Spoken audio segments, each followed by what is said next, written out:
Ei, pessoas, tudo bem com vocês? Eu sou Luciane, sejam bem-vindos ao meu canal. Aqui todos os dias a gente faz um estudo mais aprofundado sobre a vida após a morte, sobre as realidades do mundo espiritual, sobre reforma íntima e evolução moral, o que a gente está fazendo aqui, né?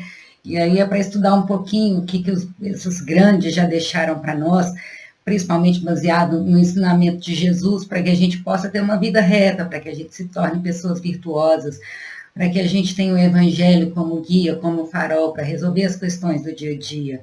E é impressionante, a resposta sempre vem. O Evangelho tem sempre resposta para tudo, mas exige da gente também uma postura que nem sempre vai ser compreendida pelas pessoas, que nem sempre as pessoas vão entender de cara. Nossa cultura é muito egoísta, orgulhosa, vaidosa, valoriza essas coisas.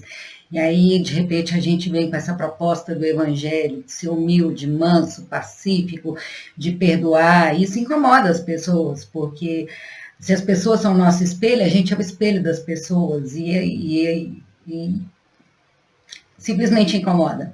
As pessoas não gostam, não entendem, não querem que isso aconteça. Só que já dizia Gandhi, para a gente ser a mudança que a gente quer no mundo, parar de ligar muito para a opinião das pessoas e começar a ser nós mesmos. Se as pessoas são do jeito que são, o problema é delas. Agora, é uma escolha nossa, a gente mostrar o nosso pior lado, porque as pessoas despertam o nosso pior lado. Que a gente continue sendo sempre íntegros à nossa verdade. É a gente que estuda o Evangelho, não são os outros, é a gente que tem esse compromisso de ser melhor.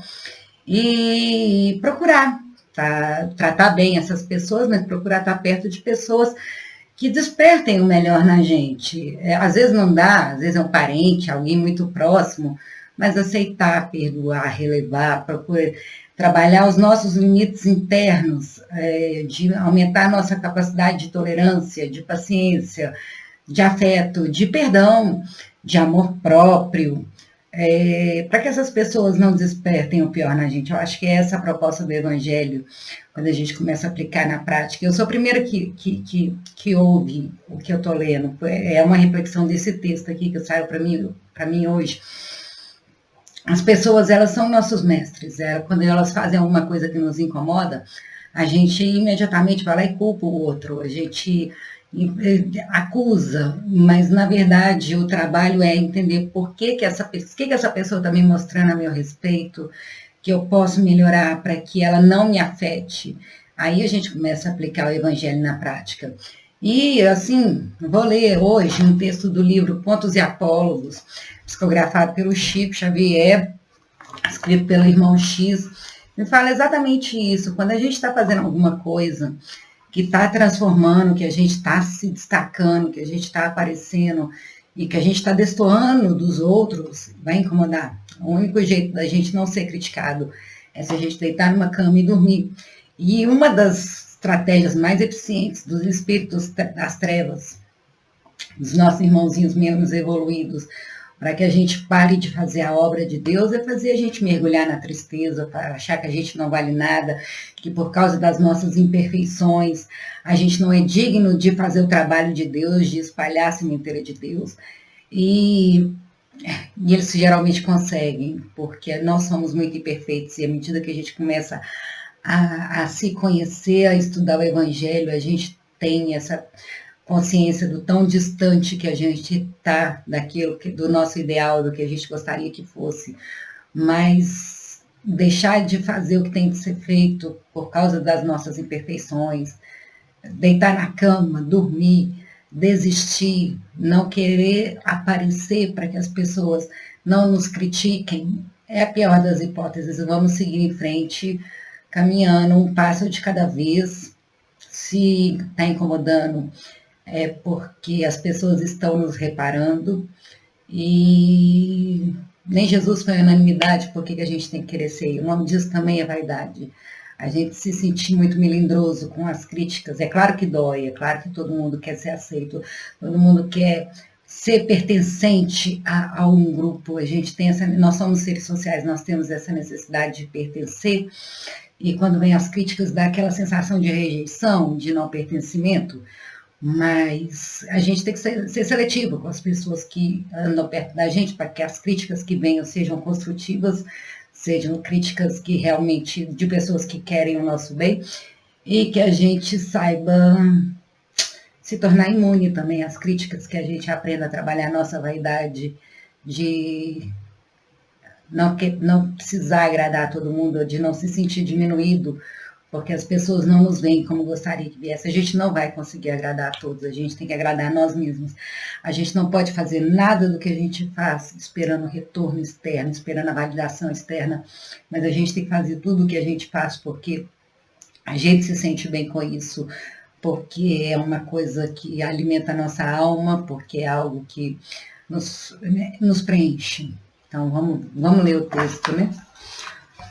É o capítulo 8, o remédio objetivo.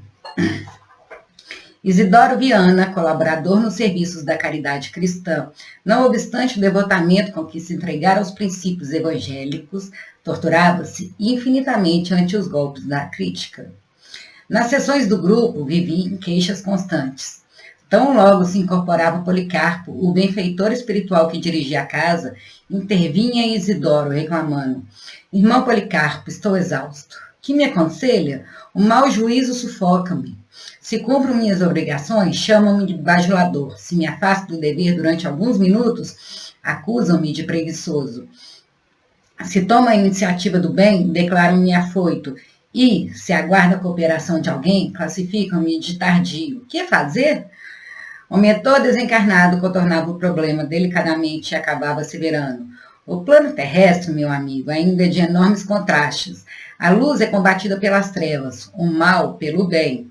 A hostilidade que a ignorância nos abre favorece o trabalho geral de esclarecimento. Tenhamos calma e prossigamos a serviço de Nosso Senhor, que nos ajudou até a cruz. O companheiro choramingava e na próxima reunião voltava a pedir. Irmão Policarpo, que tentar em favor da harmonia, minha boa vontade é inexcedível. Entretanto, como proceder ante os adversários gratuitos? O cerco dessa gente é insuportável. Não consigo caminhar em paz. Se rendo culto à gentileza, abrindo o espírito à ternura dos amigos, dizem que sou explorador da confiança alheia. E se busco isolar-me, atento aos compromissos que assumi, afirmo que não passo de orgulhoso e mau irmão. O protetor respondia tolerante: a tarefa, meu amigo, será mesmo assim. Quem conhece Jesus deve desculpar a leviandade daqueles que ainda não o conhecem. Aliás, a obra de evangelização das almas demanda paciência e perdão, como o sacrifício de nós mesmos.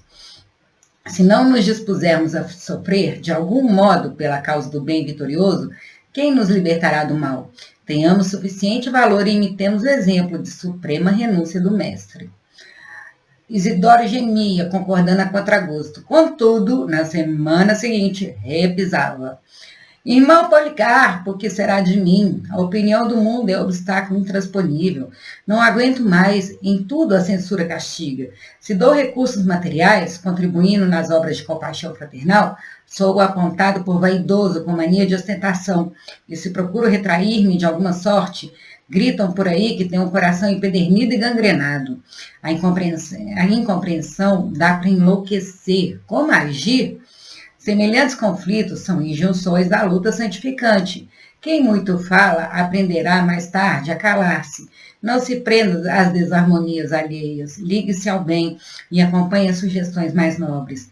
Enquanto a imperfeição dominar as almas, a crítica será um estilete afiado, convocando-nos à demonstração das mais altas virtudes. Coloque sua mente e seu coração na vontade do Senhor e caminhe para a frente. As árvores ressequidas ou estéreis jamais recebem pedradas. Fruta madura sempre leva pedrada. Eu adoro esse ditado. Quando você vê uma fruta suculenta numa árvore, o que você faz? Você dá pedrada para a fruta cair, para você poder chupar. Então, quando alguém fizer uma crítica, lembra desse ditado. Fruta madura sempre leva pedrada. Fruta suculenta sempre leva pedrada. Quando a fruta está verde, ou que ela não chama atenção, não está vistosa, não parece apetitosa, ninguém nem liga. Não tem fruto que tente os que passam. Avancemos corajosos no trabalho cristão. Isidoro lamentava-se e o assunto transferia-se à reunião imediata. De semana a semana, o aprendiz chorão multiplicava perguntas, até que, certa noite, agastado talvez com os incessantes apelos à serenidade que o instrutor lhe propunha, exclamou desesperado: "O que deseja, irmão Policarpo, é uma orientação decisiva contra os ataques indébitos. Que medida adotar para não sermos perturbados? Como anular a reprovação desalentadora? Por que processo nos livrarmos dela? Como furtar-nos ao remo que a deturpação, a maldade?" O benfeitor espiritual sorriu magnânimo e acentuou: "Ah, já sei, você pede um remédio objetivo." "Isso mesmo", tornou Isidoro ansioso. "Pois bem", concluiu o amigo espiritual benevolente, "a única medida aconselhável é a paralisia da consciência. Tome meio quilo de anestésicos por dia, descanse o corpo em poltronas e leitos, durma o resto da existência. Despreocupe-se de todos os deveres, fuja à aspiração de elevar-se, resigne-se à própria ignorância e colhe-se a ela, tanto quanto a ostra se agarra ao penedo. E desde que você se faça completamente inútil por mais nada a fazer, a crítica baterá em retirada. Experimente e verá." Isidoro escutou estranha fórmula de olhos arregalados e daí em diante começou a servir sem perguntar.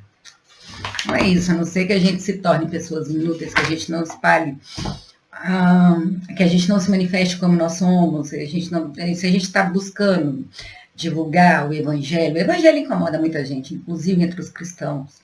Quando eu fico vendo esse irmão, ele querendo elogio, ele estava fazendo para ser querido pelas pessoas. Muita gente se apega esse caminho de Deus para ser querido, para ser aceito pelas pessoas.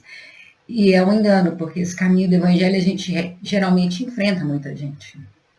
Muitas pessoas não compreendem esse papel de renúncia, esse papel de humildade, de não violência, nessa paz ativa, não é aquela paz passiva que a gente apanha e não faz nada, é aquela paz ativa, aquela pessoa que trabalha ativamente para trazer a paz e a harmonia, que mesmo com críticas ela continua trabalhando e dando o seu melhor. Então essa pessoa, quantos de nós não faz o bem, não porque é o certo, mas porque a gente quer que a outra pessoa que a gente fez o bem goste da gente. E aí, de repente, se a gente não tem o retorno da pessoa, se a pessoa não gosta da gente como nós gostaríamos, aí a gente começa a chamar o outro de ingrato, a achar que não vale a pena ajudar a pessoa, que isso, que aquilo. Então, qual que é o objetivo da gente fazer o bem? É para que as pessoas gostem da gente, para que as pessoas nos achem legal? Ou porque é a nossa natureza, que nós estamos nesse processo de evolução moral, que nós já temos consciência que a nossa natureza é servir, e a gente está buscando amar os nossos semelhantes. Então, muitas vezes a incompreensão vai bater na nossa porta. Muitas vezes as pessoas vão exigir que a gente dê o que a gente não tem, que a gente seja quem a gente não é, só porque é isso que as pessoas querem ver da gente.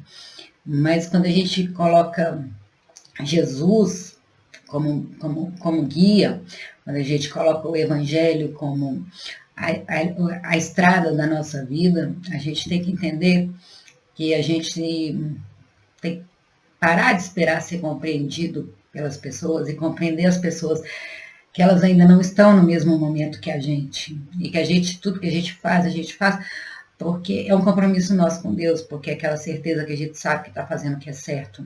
Não porque as outras pessoas vão esperar algo da gente, vão nos ver de uma maneira diferente. Talvez seja. Talvez as pessoas nos elogiem, mas talvez também elas nos critiquem. O que passa na cabeça e no coração do outro não nos compete, a gente não tem controle sobre isso. A gente tem controle sobre os nossos sentimentos e poder ser grato, de poder contribuir de alguma forma, de poder ter esse caminho do evangelho para nos guiar, para nos levar a uma vida melhor. Então é isso.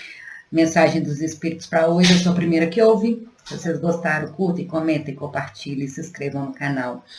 Um beijo, fiquem com Deus. Nossa,